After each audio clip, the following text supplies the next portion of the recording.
Greetings, friends. Welcome back to the Film Alchemist podcast. This month, brought to you by our friends at Manscaped.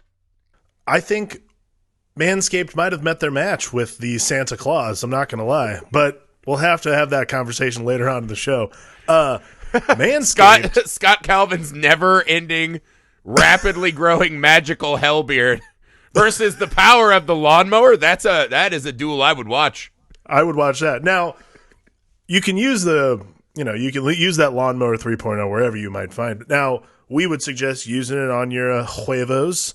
I personally use it. It's wonderful. It does a very good job cleaning up all that area. But they've also got some other great products. I like the weed whacker, the nose trimmers. Those are really good for those of you that, as Griffey has stated, don't want to be barbarians and pull your nose hairs out. Yeah, what's with the yanking of the hairs, guys? We're better than this.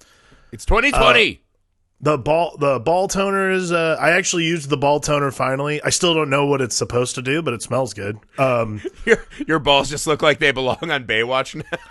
Yeah, I mean, apparently they're just Hasselhoffed out and ready to go. The ball deodorant, that's a must, guys. I've been on this for a while. Manscaped is amazing. If you don't ball deodorize, you are missing a crucial step in hygiene that you need to take care of. Guys, we're about to dive into just an absolute bit of cinematic bedlam and anarchy, guys. And if there's one thing that this movie's taught me is that when you're a divorced father who's probably just trying to pick up all your coworkers on the side, you got to be groomed. And yes. I think Scott Calvin's face is a direct punishment for probably how groomed he was. And I would argue that his life was better before his son wished him into this hellscape of a film. So, guys, this Christmas, don't have your kid wishing that you are subjugated into Yuletide slavery. Take care of yourself. Take care of your family.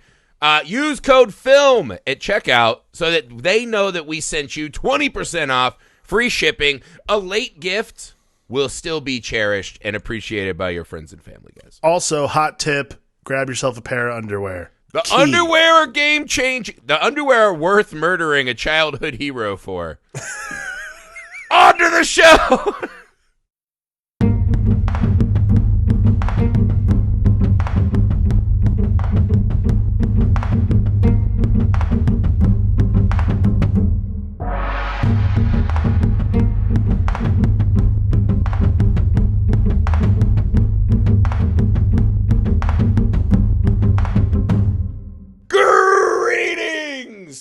Friends, welcome back to the Film Alchemist podcast, the show where we look at movies we love, break them apart to find out what gives them their magic, Christmas magic, Santa murder magic, Yuletide slavery magic. All right, guys, before we dive in, a little business. I know it's Christmas, but us poor podcasters, we got to chill even on holidays.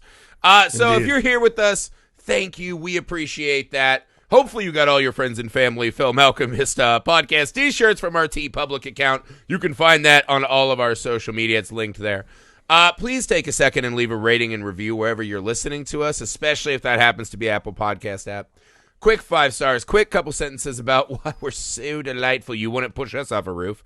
It means the world to us. It helps us out a lot more than you think. Quick, easy way. A little gift for the show, guys. Thank you.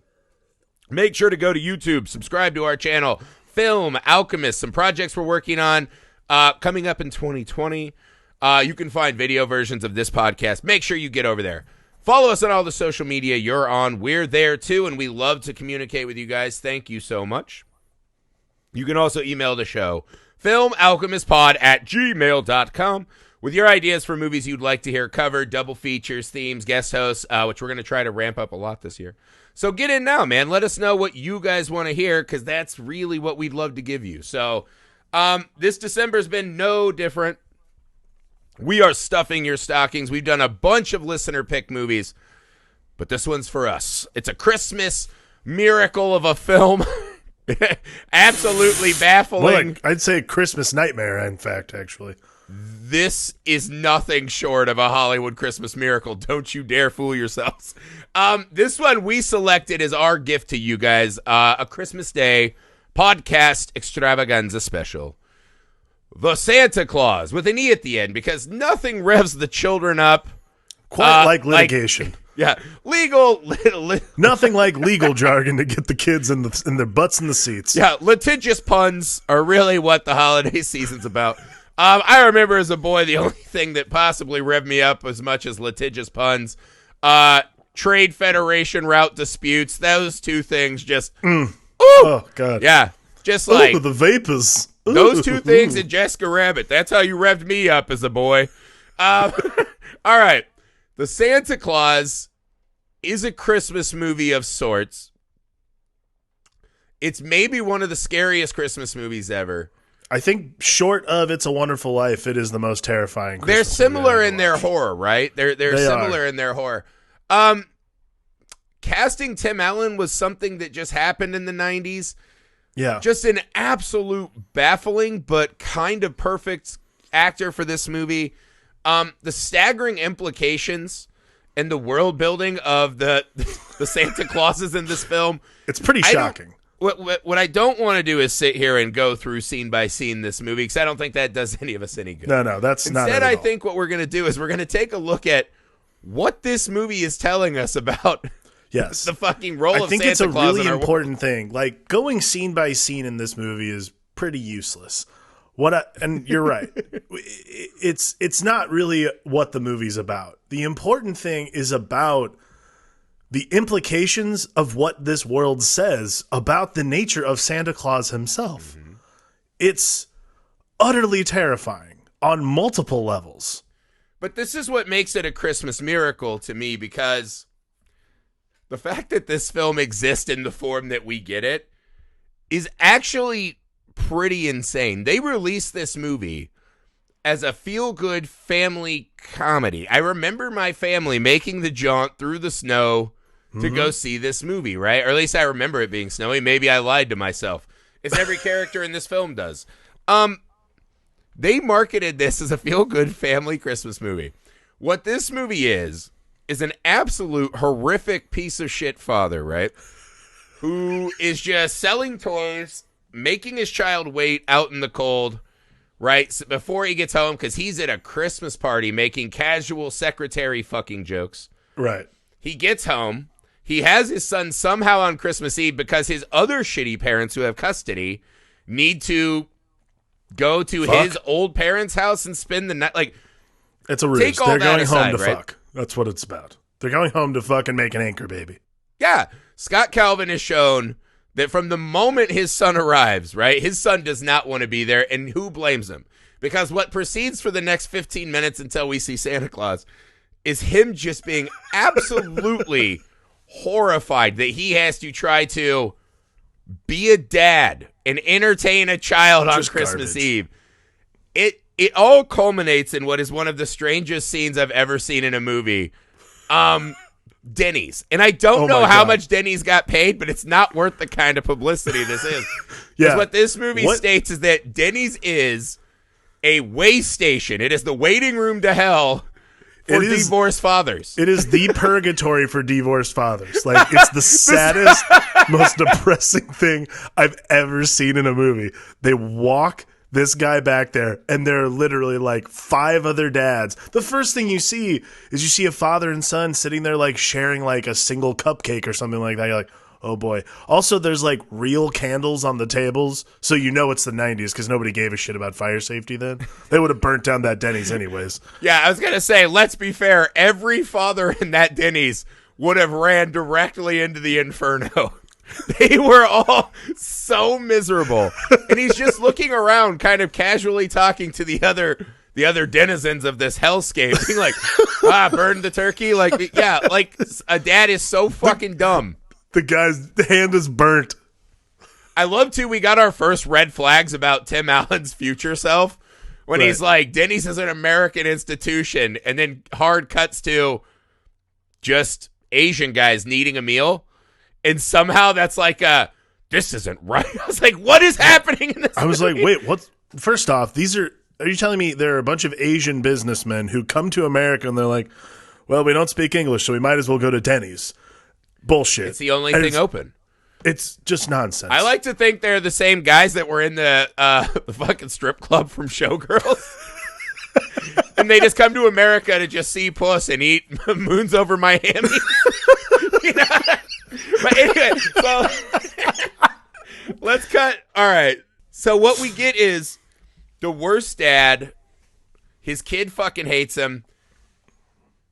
And that's considering that his mom and Neil, the psychologist who has the doctor complex, they fucking suck a lot. And that seems like the worst place to be a child ever, right? Because all they do is tell you to not have childlike joy and imagination.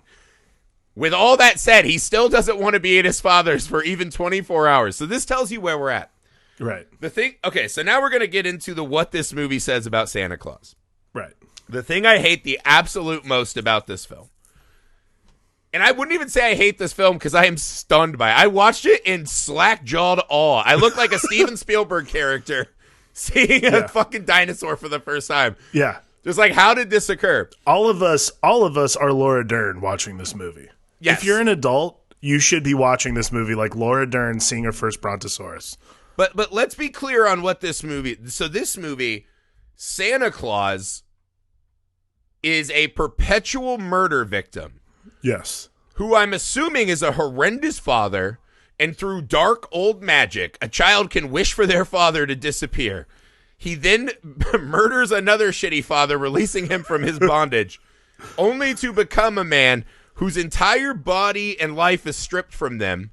Yes. To serve children en masse since they failed their own child, right? The concept of Santa Claus in this movie is a slave to children. Yes, but as a penalty. The movie, and I don't even mind that as a setup, right? If you're doing like a Christmas horror tale. No, that makes sense. What I hate about this movie, what I fucking hate about this movie, and it makes me so mad, is that this movie, I mean, this shit was white privilege back before I had even heard the phrase white privilege because I was a boy. Think about what this movie's saying is that if you were the shittiest father of all time, right? And Santa Claus dies in your yard because your child wishes you into slavery, that you somehow get to then become an amazing dad. By the end of the movie, his son, who's probably reveling in the game he's played, right? He gets his dad under control and by proxy gets to crush Pinhead Neil and his horrible mother. So maybe there's an element of that we'll get to. But what this movie's saying is that if you were the shittiest fucking parent of all time, you will become the best dad and your kid will love you. And all children will love you because you learned and did nothing and didn't earn this at all. That is the fucking craziest part of this movie. There is no point until everything in his life is stripped from him. Then he's like, all right. And by the end, he's just like a fucking rabies-infested old yeller. He's in. It's the truest, most terrifying Stockholm syndrome of all. Like, that's probably the best part about the movie, is that as things get more Santa Claus-y, Scott Calvin, in the middle of the movie, like, besides all the like Yuletide gags and all that kind of shit, him getting fat, getting a beard, all kinds of stuff, in the middle of this movie, there's this huge custody battle. Like, this movie becomes Kramer versus Kramer for like a full 20 minutes. And you're like, oh my God. Yeah. Like, the scene where he's literally running into the judge's office, like, I want to talk to Charlie. I'm like, you're going to really show up at the judge's office like full Kris Kringle and be like, hey, have a choice. I'm not trying to dupe my kid. But that's the thing that's crazy, right? So not only does he not earn this, and he doesn't deserve for his son to love him, right? That bothers me. If you look at it on a slightly deeper level than that, right? You could argue that that's not Scott Calvin at the end, that he truly has been taken over in this lycanthropy style transformation into this Santa Claus. And the scene I would point to, right? There's two scenes that struck me as very strange on this path, right? One is when he's walking around and all of a sudden he starts dressing in Christmas shit, right? Yeah. He dresses like a fat old sex offender in Christmas colors. Yes. And he's walking down the street. Naughty, nice. It's just subliminally he can't help it. In a moment of Scott Calvin comes out, right? Another clue as to who this man is. A woman walks by him and he just stops and audibly says, very nice. Very nice. And I think she refrains, in your dreams, doughboy, or something like that. Yeah, something. or whatever he did on Tool Time. But I was like, he gives the in Tool that Time moment, that tells you everything you need to know. Scott Calvin woke up, put on clothes, decided to walk around and judge the children of the world. And for 1 second, in a being John Malkovich power struggle, Scott Calvin's able to come out to sexually harass one lady. Listen. And you see the crumbling, but this is the thing, when she says that to him, the crumbling realization is not, oh God, she's right, I'm overweight. It's, oh my God, I will never be able to harass women again. It's over. You see the fucking flesh prison that he is trapped in. Again, this is the thing that makes this movie truly one of my favorite horror films, is that it's my second, next to The Fly, my second favorite body horror movie. The fact that we actually didn't do this during the body horror month is pretty embarrassing to me, but we saved it for a good time, I think. That's right. This is truly one of the most terrifying things, as Scott Calvin is slowly enveloped by this Santa Claus persona. Like, because you're right, there is that moment, and then finally, like at the very end, when he's busted by the cops and sitting in like the sitting in the tank, he can't even admit that that Scott Calvin is his name. Okay, so you hit it exactly where I was going. The interrogation scene is so fucking horrifying. It's terrifying. It's makes absolutely me sad. staggering, right? So he's sitting there, and the cop you can tell this has been happening for a while. He's sitting there. He looks like a Stepford wife, right? Just that big smile. Papa Noel, just saying very Cinto Claus, right? You know, right. And it is the way he says it, and then at the end, there's a great acting choice by Tim Allen. I can't believe I said that sentence out loud. He goes and does like a gaspy fat man's chuckle and laughs. And while it looks like a laugh, and he looks like a fucking cartoon given form, right? To me, on the inside, beneath the fucking blubbery prison that he inhabits, is Scott Calvin weeping. Oh yeah, absolute agony. This is the Brundlefly scene. This is the kill me. This is what it is. Fucking kill me. Scott Calvin really just wanted them to tinsel his fucking head off. He said, ah! And then at the end, he's like the werewolf in Monster Squad. He's like, thank you. Yeah. With his last gasping breaths as the milk and cookies escape his slit wound. It's unbelievable. It's terrifying. Let's look at another element. The elves in this movie, right? Right. They're really extra scary too, because I don't know if you thought about this, but when he showed up to the North Pole and it's all subterranean, right? Mm-hmm. I was like, wow, the hell imagery is just like, you're not even masking the hell symbolism. No. Not only that, in hell. He seemingly can't help himself but sexually harass Judy, who has to let him know she has a boyfriend. Yeah. I also watched this, and I think all of those elves are also children who are in hell. I think all of those elves were murdered by their parents or died of neglect from their parents, and now they're forced to work in this purgatory. Because when they come back, right? So imagine this. Santa goes out delivering, right? Comes back, there's just another skinny guy wearing Santa's clothing. So he stripped the corpse, right? That somehow evaporates, right?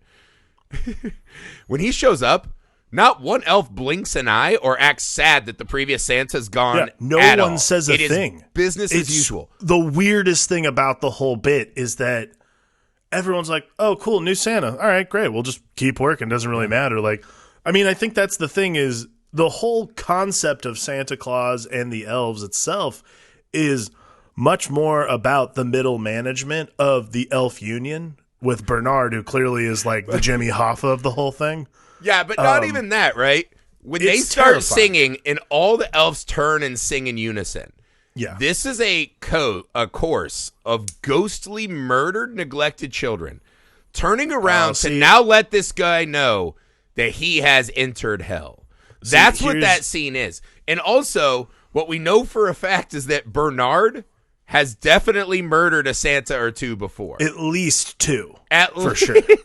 Like, there's Here's no why. way he has not murdered a Santa. This is my other. There are two things that this scene reveals to me. One, I actually am going to push back a little bit. I do not think that they are neglected, murdered children. I actually think they're they children who were on the naughty list and then were murdered. And that's their penance. Maybe because they feel like they're in on it and they get to help tempt Santa, right? Like, here's a weird thing. So Scott begins to have this mental break, right? Is he the first Santa that legitimately thought, because every Santa, what we learn, the first day on the job involves murder of the previous Santa. So for a long time, right, thousands of years perhaps, someone has been murdered and then replaces said victim, right? And they are now Papa Noel. Is Scott Calvin, am I to believe he's the first Santa Claus that decided, I need to death-proof myself? This movie has a Final Destination montage of him trying to defeat death. He asks it every single scene when he's fully Santa, like, how do I avoid falling off the roof? No one answers his question. Do you know why they don't answer his question?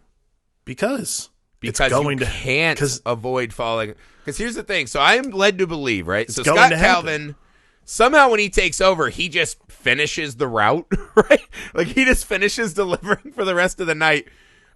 What we see, though, children see him. Dogs attack him. People pull shotguns. So this happens all the time. There is no kind of invisibility spell for Santa Claus, right? He's out there in the world. I am to believe that Santa is like some fucking golfer on the senior PGA tour. And the moment some guy says, hey, he slips and he's falls just to his startled death. And falls and dies. 1 minute later, we see a magical ladder appear and a fucking boy, a child with baby kid shoes, climbs the ladder and scales that roof like it's nothing. That was the gatekeepers of hell shuffling that Santa out of his servitude. Santa's mortal coil. Yeah, and choosing Scott, because this is the scene. When he falls and he's in the snow, the hand wave. Right. That's the Brundlefly thank you. That Santa is stoked he got murdered that way. All right. This is another thing, though, and this is this goes back to my issues with Bernard. Yeah. I actually believe that Bernard created the Santa Claus itself. Oh, okay. Walk me through this. This is the kind of shit I like. Yes. So here's my theory, is that long ago when Bernard started running the workshop union and he almost he had a couple of Jimmy Hoffas and finally had to be like, I don't know what we're going to do. At least once they were caught without a Santa. In the middle of the night, they were caught without a Santa and that magic was not around. So at one point, Bernard himself had to actually deliver. He's like, I don't want to fucking do this ever again. So what he did was to guarantee that he would never have to show up in the middle of the night, deliver all the presents, do all of the actual legwork again. He created the Santa Claus itself so that any unwilling participant who put on just as a joke, oh, I killed Santa, look at me, I'm wearing his clothes, that person would be doomed to become Santa Claus himself. Okay, I got to break this down a couple, because I'm with you this far, right? Perhaps Bernard is the first. What if this is a Cain and Abel scenario, right? Bernard came down to somewhere in the woods. Already love this. Papa's going to eat me or I'm going to eat Papa. He eats Papa. All of a sudden, a dark spirit of the forest, because this is classic fairy tale, Grimm's fairy tale logic, right? Totally, absolutely. This is very dramatic. Magic spell, right? Yeah. There have to be some kind of binding rules and stipulations. So creating something as simple as, here is a card, if you touch it, and then you're the Santa Claus, right? Because Scott Calvin just putting on the clothes, this is a segment of the movie that we kind of brush by. Scott Calvin, and by proxy, Tim Allen. I could not imagine a worse actor for this role. Except for the one thing that Tim Allen brings to this movie is he's a character who does not accept the world that he's a part of, right? Right. And that works if you look at this as a hell metaphor. So he sees Santa fall off his roof, die. He sees reindeers. He sees a magic fucking ladder. He gets in the sleigh. It goes. He floats down chimneys. All of this happens. And by the time he even gets to the North Pole, he has yet to show joy, wonder, shock, questioning his reality short of the way you would question a delivery guy like stuffing something in your mailbox. Like, oh, really, Rick? This is how, oh, okay. I'm a snarky dad. Like, right. That's how he is. He refuses to accept the enormity of what has just happened to him. This is the kind of thing of Jesus actually coming down from the heavens and talking to you. This is an earth-shattering revelation. This has humanity-breaking consequences. Right. And he never fucking gives a shit at all. Right? No. So now get back to this. So Bernard has set up this. He killed his father. He now becomes... Bernard almost becomes the guardian demon now, right? Of all of these lost soul children. And he can perpetually fucking harm these fathers for all time, right? He has the magic globe so he can see his little puppet. We have the naughty nice list so he can start to keep track of who's a good kid with a bad father. I'm with you on that, okay. These are all the kind of... because this... So as the elves are helping him death-proof himself, right? Right. They never stop to tell him that the moment they decide he's done, he's done. Right. Because the final cruel trick of being the Santa Claus is the white privilege of it, right? They weaponize the white privilege. You get to be a good dad even though you're a sack of shit who learns nothing in the entire movie, right? Once you have nothing left, you've been fired for being obese and not wanting to rip off children, right? The women you sexually harass can no longer be fooled back to your condo. You've lost custody in a baffling but easy to make legal precedent. Right? So you have nothing left, and then you go, maybe I'll double down on the magic, the earth-shattering. So anyways, all that, great. You think you've got it made. Charlie wants to spend Christmas with you instead of your mom. You get a flight. Don't go over any ocean. She's still being a douche. At the end of the movie, she also does not accept the wonder after she gets her board game, you greedy asshole. Yeah, you fucking... Man.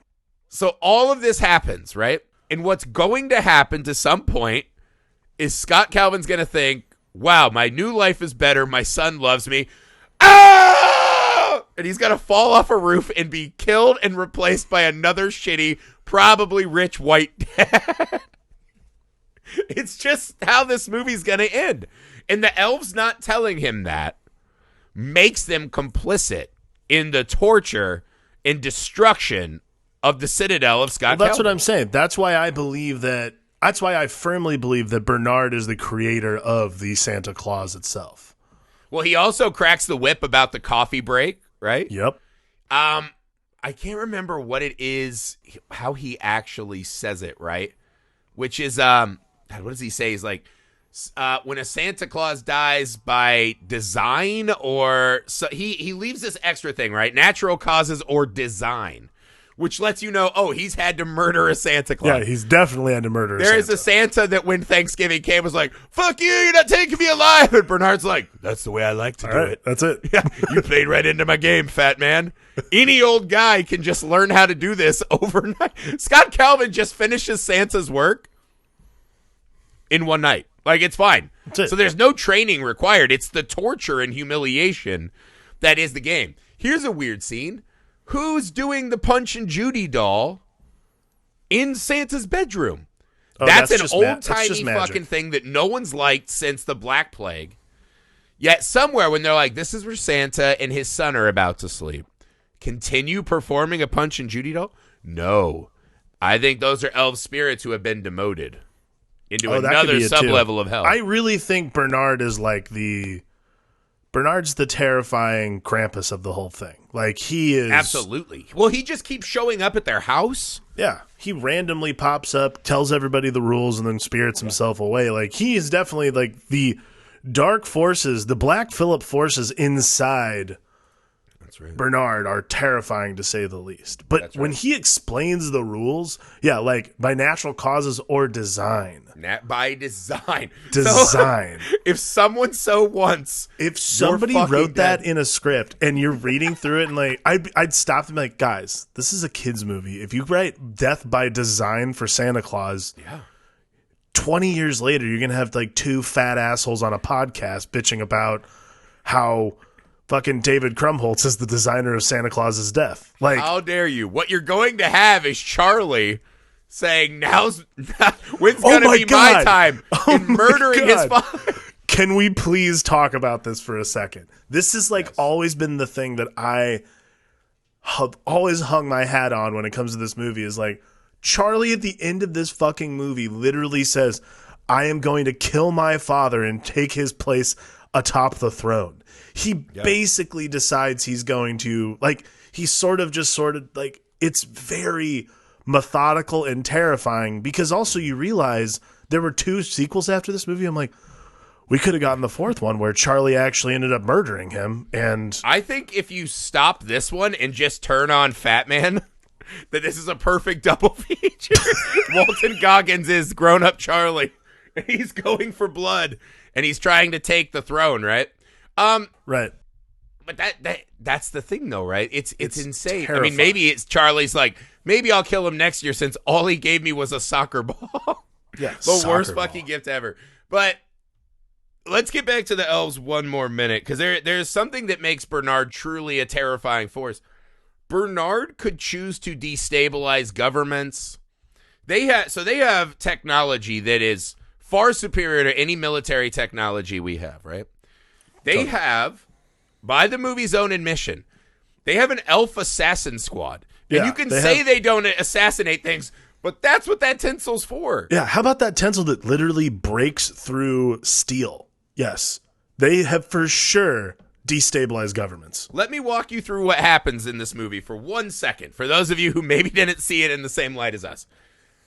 Scott Calvin is legally ordered to not come near a child, which, I mean, it's a weird legal precedent to set that believing in Santa and trying to make a kid happy is bad for him. But when you see Scott Calvin, you're like, yeah, I don't think anyone should be around him. So weird. No. That's the law. That is a court of the United States of America. Suspension of his visitation rights, which he violates almost immediately. Yes. And kidnaps his son.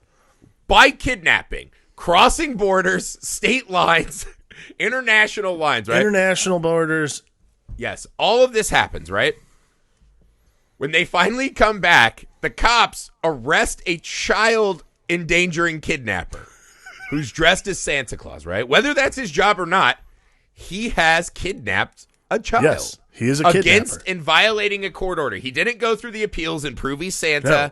He didn't miracle on 34th Street. He just said, I'm going to take this right now. So this is a legally binding contract in the United States of America. What does Bernard and the elves decide to do? We are going to thwart the duly chosen and elected process of the law. Yeah, they mockingly tie up hit squad. They tie up a sad ginger cop who's reading a dime store romance novel. They tie him up, laugh in his fucking face. They say to the cop, who seemingly is like, "You're the kid. I can save a kid." They say, "We're your worst nightmares." Maybe they kill him on the way out. We just didn't see that scene. They bust Santa out.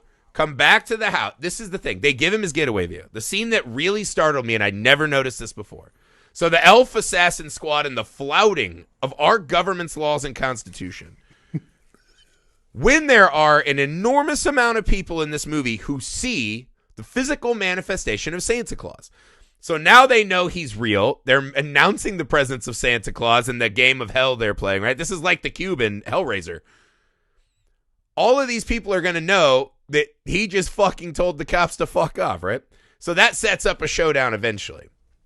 There's a scene when all the looky-loos, right? Parents and their kids come out to see, I don't know, Santa get murdered at the fucking terrible psychiatrist's house. Wherever they would leave their homes. From the crowd, a series of elves, disguised as human children, walk amongst the crowd, right? That is not normal. They're not the same elf squad. There's nothing left for them to do. They're not doing anything. You know why those elves are in the crowd? No, they are there to enchant the crowd. In case this turns south, they are going to exterminate every fucking human being in that vicinity. They are there to murder those police officers if they level those rifles at Santa. Yes. That's the only reason they're there. They are, look, the amount of hit squad that is dispatched when Santa gets arrested, rightfully, by the way, which again, it's shocking that there 100% weren't more cops. Right.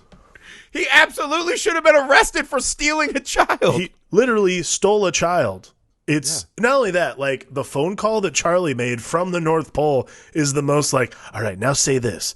Now say this. Yeah. Now it's terrifying. It's like by the book, something a kidnapper would be like, tell your mom this so they don't worry about you.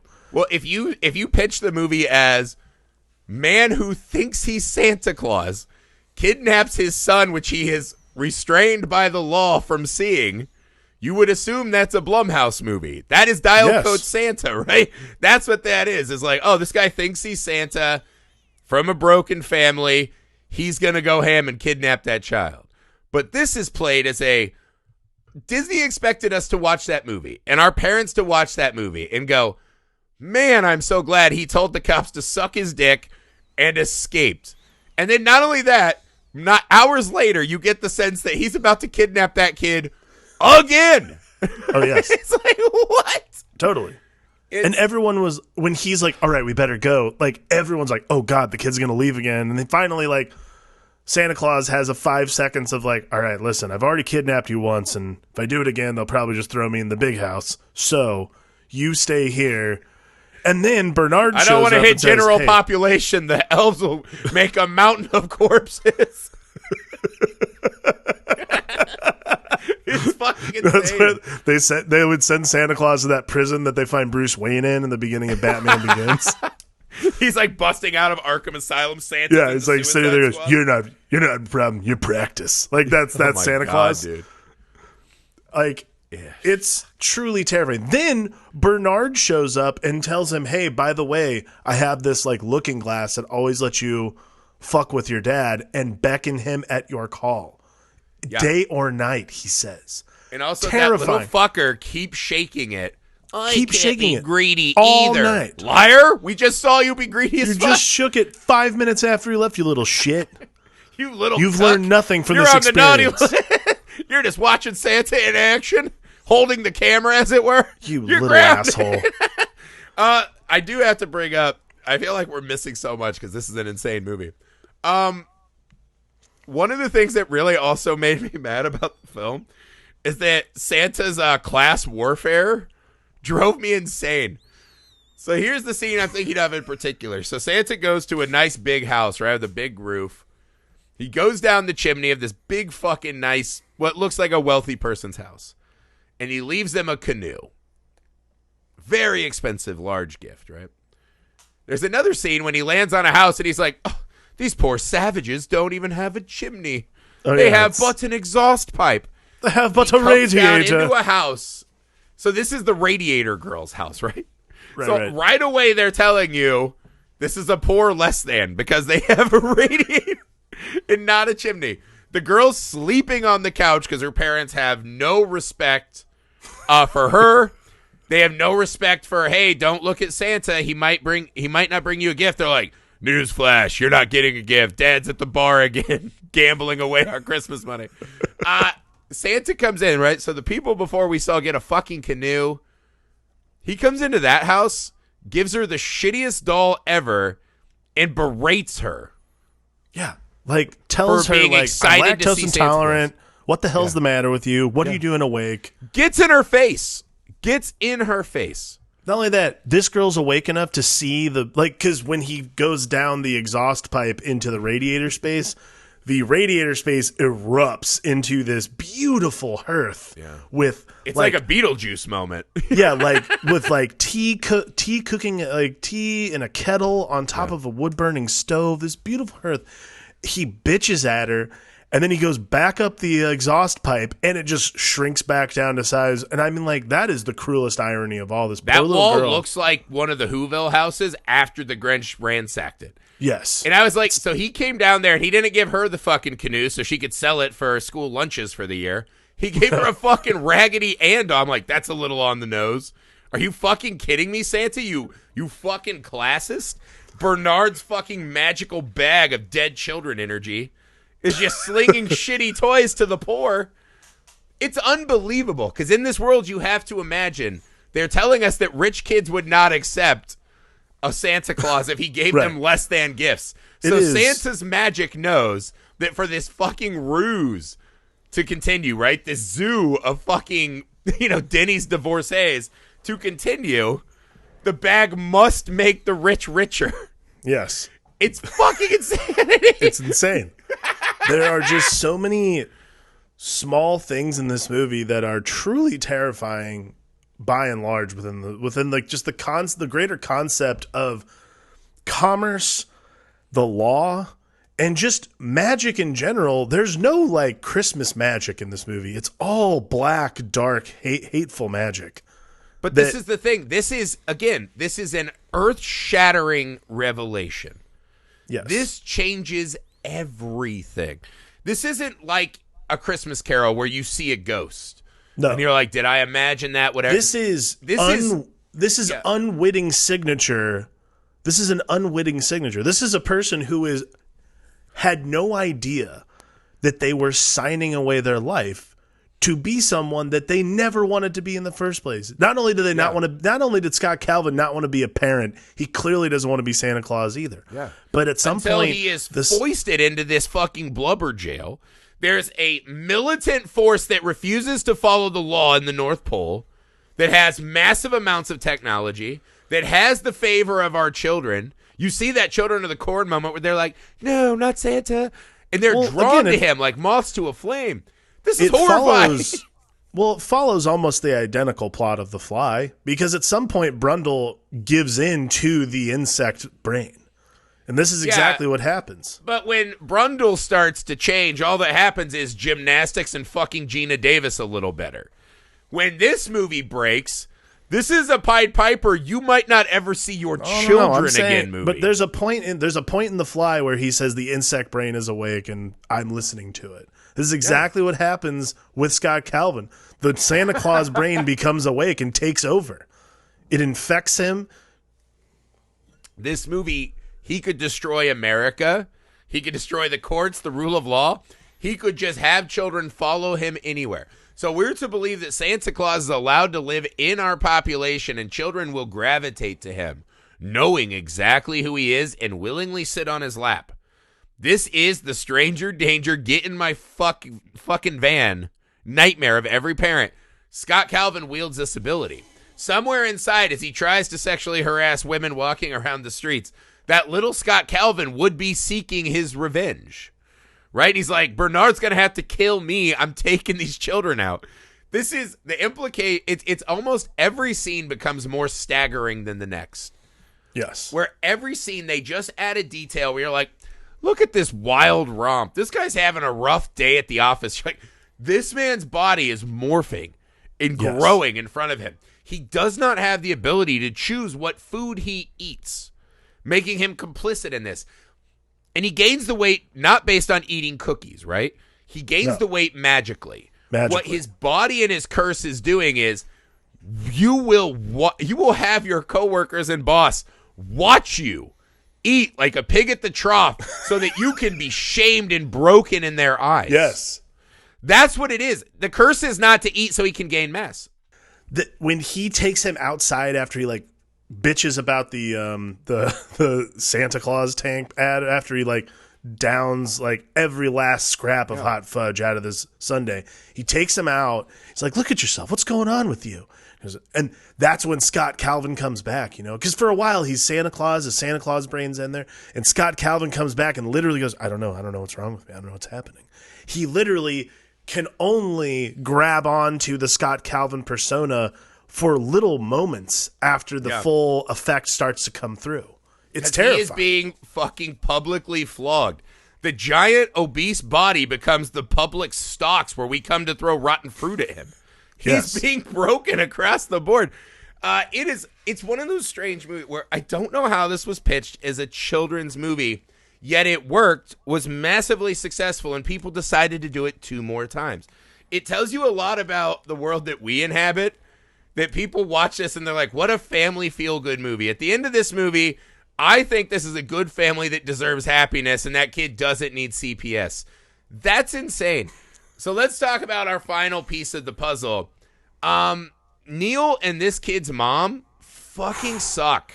They're the worst people ever. They fucking suck. Also, imagine this. Charlie goes to a school where during Christmas time, he partakes in a little childish fantasy imagination, they think, and just says, my dad's Santa Claus, right? He read me a book. He maybe had a dream. His dad does sell toys, right? Yes. They hear all this, and instead of being like, that Charlie, what a scamp, way to use your imagination, they call those parents in front of the principal and talk about how dangerous it is for a child to believe in Santa. Neil, way to keep his feet on the ground. So this is the thing. They drop Charlie off, and he wants to get out of there immediately. He doesn't want to stay for a night. They come back the next morning. He's alive. He's unhurt. He has a gift. He has seemingly been fed and all this, right? Things are good. When they get him in the car, he just says, me and Dad had a magical Christmas adventure at the North Pole. And she looks at him like she caught him with a stash of child pornography. She's like, oh, way to make him happy. I wish you would keep failing him constantly and taking him to Denny's. Yeah. That seems to be the core problem with their parents. I mean, that's like the thing is the mother and Neil particularly are just like hyper judgmental of how bad he is as a parent. You're like, okay, cool. That makes sense. We get he's a shitty parent. But as soon as things start going well, they continuously gouge him for, and again, this goes back to like what we were talking about. Scott Calvin's life is ripped from him piece by piece. And the last piece is Charlie. And as he's like slowly becoming Santa Claus, they're pulling him back further and further until finally they also give these like horribly stark confessions where like they're the greediest they were the greediest children ever. Yeah. And like because they didn't get a single gift. The mother's story of why she stopped believing in Santa Claus is the most embarrassing thing I've ever heard. She literally tells this story. All she wanted was the mystery date game. I'm like, cool, whatever. Mystery date, got it. She then says, and I quote, there were tons of presents under the tree, but no mystery date. Like, you are that upset that you didn't get a single gift out of, let's say, 20, that you would decide that you would give up the entire fallacy of Santa Claus altogether. Yeah. And then, to cap it all off, Neil didn't get a fucking whistle. Oh, and that was it. Weenie whistle at a 3. Weenie whistle that are literally, you can find those in a vending machine for 25 cents. You could fucking buy one. Well, watching his reaction, like watching them watch Scott Calvin descend into this torturous body transformation is actually my favorite stuff in the movie. Yes. Because one, this poor lady, I'm like, fuck, you just have Tim Allen and Neil in your life. Like, you either have shitty taste or you're some kind of bad person. No better man in the world besides Cosby sweater wearing Neil and Tim Allen. The thing I love, too, is they have this great moment where they try to pretend that Neil cares about the child, right? We've seen him be like, don't have childlike joy, grow up. Hey, I'll even show you on a globe, a fancy decorative globe, how this doesn't work. He rubs a stocking and hangs it. And I'm like, oh, you didn't hang Charlie's stocking before Christmas Eve? Yeah, look at you go-getter of a parent. And then when he thinks that his son, air quotes, has been kidnapped by a deranged father, they have no idea where he was. For all they know, Scott Calvin's murder-suiciding him. Right. He decides he needs to eat, right? Because, they tell you, hey, you got to eat. I know it's tragic. He decides to make a fucking alfalfa sprouts pita. Yeah. As his son might be getting murder-suicided by his father who thinks he's Santa. Weird choice. What? Yeah, it's just like, fuck this guy. That makes no sense. Like, yeah. Do you really need when to you eat look right at now? it, there is a sublayer, right, where Charlie is the one whose plan destroys Scott Calvin. I think Neil was playing the game, too, to destroy Scott Calvin. Because you see how much he's pushing I think he should just not be able to see his son. Right. Well, that is such a nuclear option. Well, this just works out for Neil in general. I think that's a really important part of the puzzle here is that this works out for Neil gangbusters. He no longer has a man who's constantly belittling him in front of and then in behind his back to his stepson. Right. And then on top of that, he no longer is in competition with a clearly superior alpha male, oddly enough. Because his like insecurities are so like just bleeding throughout the entire movie. He's worried that like his wife's going to leave him. She's probably already cheated on him, to be honest with you. Those sweaters are something else, man. But like, it's the one thing I agreed with Scott Calvin on is like, yes, making fun of this man's sweater selection is very accurate. But it's honestly just it all works out. Like Neil, honestly, at the end of this movie is the only one who has like a good day. Within the span of a single Christmas Eve, he loses all competition to this woman he's trying to have sex with for the third time in their relationship, and he no longer has to be belittled. He no longer has to be belittled by not only by a child but also by the child's biological father, because now the child's biological father is, I mean, by all estimation, dead and gone. And he's been subsumed by this bloated... I disagree. By this bloated, blubbery fat man who now is solely responsible for children's joy in the world and nothing else. Okay, so you say that he is freed. He is foisted into his own Christmas prison. So Neil... Who, Neil? Neil, absolutely. Neil's life is over. No way. The Vegas betting game we should do is if the sequel is Charlie murdering him or Neil murdering him. Because Neil's coming for that Santa job. Here's the thing. Way. Neil does not want that Santa job. A man who's not what he wishes he was, right? He's not good enough on any metric by his own standards, right? Sure. All of a sudden, he takes this guy's wife. He thinks he's better. He's judgmental. He's a prick. Scott Calvin's always failing, right? Through the curse of a child, Scott Calvin is now a Santa slave, but he's won the affection, right? He doesn't realize that, essentially he is Charlie's toy now, not his father. He is this fucking cursed item, right? What Neil would see is, oh my God, my wife is giving him bedroom eyes. She would rather fuck the fat Santa. Because to be fair, everyone would rather fuck the truly magical imbued Santa than their own husband, our wives included. His take on psychiatry has been absolutely ripped asunder. He has no idea what he's talking about, and he's terrible at his job. He was terrible to Charlie. He's not going to make it as the stepdaddy for long. His ruse is over. She burned the custody papers. It's over. So for me, everything in his life is done and ripped to shreds. The only step for him now, if he tries to make this family work, is killing Santa Claus. Neil killing Scott and becoming the Santa is his only path to saving his own life. I think so. Otherwise, he just disappears to like another part of the world and just finds an older, bohemian lady who hates children. That's really what Neil should be doing. That's what Neil should be doing. Yeah, I mean, Neil's just going to move into like whatever part of the world is most religiously against Christmas and become like a cult leader or kill Santa. Those are his two options. I think probably he would move to, let's see, the most against Christmas. I don't know, like somewhere tropical. Like, and that's his life. Yeah, no, I think Neil is, I think it's over for Neil. And I don't feel bad for him because, to be fair, he sucks. I'm trying to think of what else we haven't gotten to. I mean, again, it's hard because this is an absolutely baffling array. It's pretty terrifying. The logistics. Well, here's another scene. Here's one more scene I'd like to walk you through and tell me what you think of this. There's a soccer game. Right. Scott shows up at the soccer game, fat, bearded, dressing in on-brand colors, right? On brand, yes, red, and yep, absolutely. Here's a weird magic question this movie poses, right? So Scott Calvin's sitting there. Children leave the playground, line up to go sit on this strange, obese man's lap. Right. And talk to him. I would say Neil and the mom, this is one scene, they're fairly justified. They walk through the game in absolute awe. Like, look at the stakes. Horror, this has raised not so awe. much. Horror. Yeah, sure. Absolutely. I'm with you on that. They walk up and see this. They now are like, this is an existential threat to our existence and that of our son. Yes. They grab their son and leave as he's like, I'm in the middle of a game.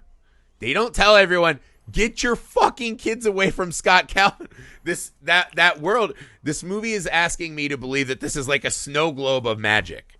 That only these characters are in it and everyone else is playthings for this curse. I've been to those parks. You've been to those parks. We're parents. Mm-hmm. If I turned around and saw my kids sitting on an obese man who looked like Scott Calvin's lap. Oh, I would freak the fuck out. That guy had better be better at fighting than me because I am attacking him. Full force. Full 100%. force to save those children. Absolutely. But that's okay. So that scene, right? Let's wrap this up. What is a scene like that? Because every scene is just layered with a detail that's baffling. What is this scene telling us about the nature of this magic that is overrunning this family? I mean, I'm not sure, to be honest with you. I feel like if I was going to pin it on something, I'd say what that scene's telling me about all that is that not only is this magic all encompassing and overrunning this family with like fear and horror, but it is also an infection to like a almost like body snatchers like infection to other children who are being led astray. Like you were saying, is very Pied Pipery in that regard. That scene particularly. So I feel like perhaps the magic, sorry, not the magic, that's incorrect wording. Perhaps the curse of the Santa Claus itself permeates from him as he's slowly devolving into Santa Claus. Yeah, I kind of sat with it for a while in my head because that scene was really bothering me because that's an absolute weird. Real world, these kids are in danger scene, more so than the courtroom scene. Because the courtroom, you can laugh at setting legal precedent that it's illegal to help your kid have a happier Christmas and believe in Santa. Right. Because I do agree with Scott Calvin a lot. He's like, what are you talking about? He's just a kid with an imagination, right? But every system of authority is making that illegal. Fine. So that plays as the obvious, like, that's craziness. Right. All right. I can see how someone would legally say Scott Calvin should not be around a kid, let alone a plethora of kids. Totally That's why reasonable. that scene at the park is crazy. What it told me is that whoever created this bond, this dark magic, whoever formed this curse, that's the first scene that you truly see that while Santa is cursed by his being a horrible father, and he is destined to serve children, right? Because he's such a failure. Now he is a slave to the masses of children. What the curse has actually done, though, has infected our world in this weird snake eating its own tail where the magic is to serve and bring kids joy, right? Right. But maybe only at the expense of putting stress on their families to break them so we know which ones of them can be next for the curse. Right? This has become a worldwide phenomenon. This is a curse that is right in front of all of us and we can't see it. And the children who the magic is supposed to be serving also can become mind-washed hive creatures in service of this magic and curse. So who the fuck is this actually serving? There is one Dark Lord somewhere, Bernard. And this is the fucking... Because he weaponizes however that magic was formed, right? It is using those children in a weaponized manner against Scott Calvin and against that family. Because what they have to do more than anything to create the Santa Claus is destroy everything that he cherishes in his life. His body, his mind, his reputation, his job. This is a homeless man going through a body transforming nightmare who children are just drawn to, and he's forced to like listen to them, right? On a subconscious level, he's doing this magic. No one's winning in the magic of the Santa Claus. That's what that scene left me with, right? Except for Bernard. Bernard uses the magic of the Santa Claus, the repetitious nature of the murder magic of the Santa Claus to keep him and the elves young. That is why they don't give a shit when he shows back up as just a guy, because they all know that they're about to get another sweet drink of the elixir of life, my friend. That is the Santa Claus right there. I mean, it's terrifying. I feel like this, of any podcast we've ever done, I feel like this is the one I almost wish we were just doing a live commentary. Me too. But then I was like, I feel like that would be impossible because I feel like it'd be me every scene being like, wait, fucking pause. What? Yeah. No, I think this is a really important thing to know. When we watch these kinds of movies, I know this one particularly, like occasionally I'll pause stuff and just like think on it for a second. This movie, I paused this movie today and I watched this twice because I was just like, I got to make sure I have all these ducks in a row. I paused this movie at least 15 times going, hang on. Yeah. We have to like sit here and like actually contemplate like the nature and the very concept and the very conceit of Santa Claus is that of murderous magic. It's terrifying. It's a curse. It's horrifying. It's a horrible curse. Well, it's like this movie, Jingle All the... There's like a bunch of these movies that seem to aim at the whole concept of Christmas is silly and how hard it is to be a terrible, shitty dad when you're... It's a time when your family's supposed to... It's not that hard to buy your kids presents. But this is... I don't... That's why I say this movie's a Christmas miracle. Because one, it's a fascinating bit of dark magic and horror, right? Planted in, I mean, in the same way that Scott Calvin is fucking foisted into that fat prison. We, the audience, are too. We think we're watching a Christmas movie. And when the fucking curtain is pulled, you're like, oh my God, that's not at all what this movie is. No. It's pretty fucking outstanding that this happened at Disney and that people still to this day watch this every Christmas and think this is a feel-good story about a man becoming a better father. This was one of the 3 VHSs my grandmother bought and had at her house when we would come over there. So I watched this movie a lot when I was a kid. A bunch. And as I got older, more and more things started falling off by the wayside. Because I'll admit, the first time I watched it, oh, that is a fun movie. That's an interesting thing. That's cool. And when I got a little older, I'm like, it's not as interesting. And then probably around my 20s, I was like, well, that is kind of terrifying. And now that I'm a father, I'm like, this is awful. This is like a parent's worst nightmare of a movie. Well, imagine the election nightmares that are happening right now. And then imagine that Bernard could just be like, we got to go kill 3,000 people in Wisconsin. Yeah. This movie has so many. There's so many implications. Long shot implications.